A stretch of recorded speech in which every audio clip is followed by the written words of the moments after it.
20 रुपए का पुरस्कार बहुत बहुत प्राम आशीर्वाद के जा रहे कहना है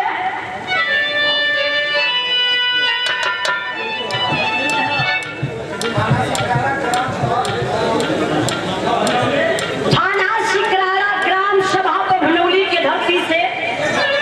अच्छा सुरेश यादव कोटेदार जी की तरफ से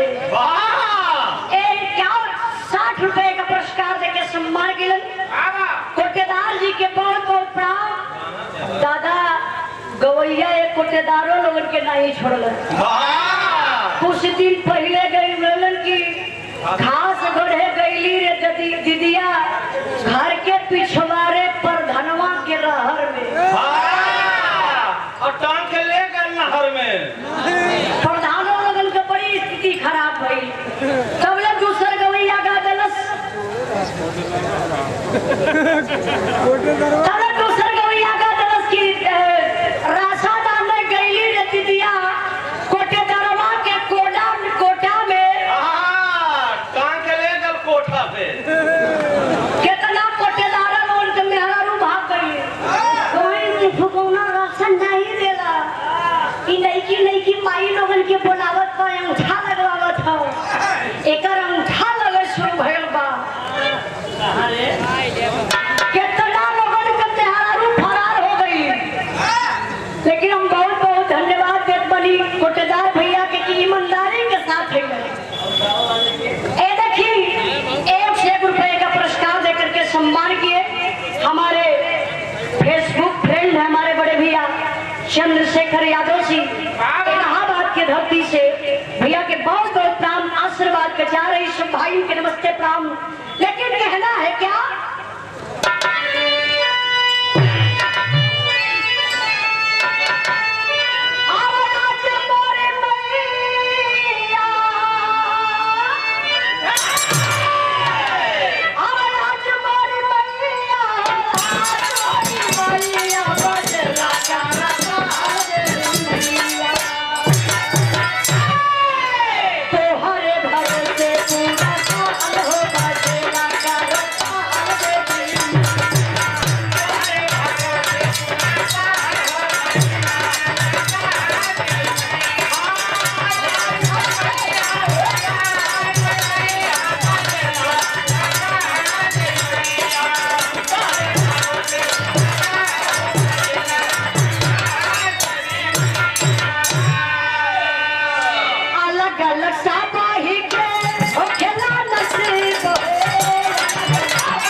वंदना पर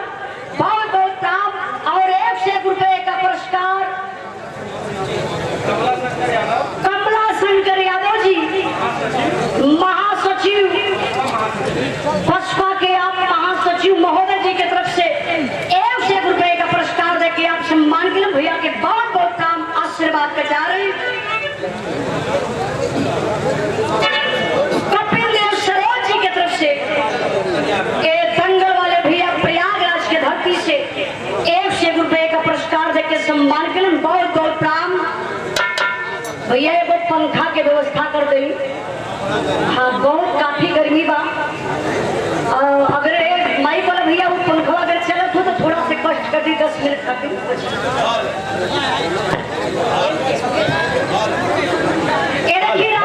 यादव वकील साहब मदरडी के धरती से 51 रुपए का पुरस्कार बहुत बहुत प्राम बाल कृष्ण यादव कोटेदार जी की तरफ से 51 रुपए का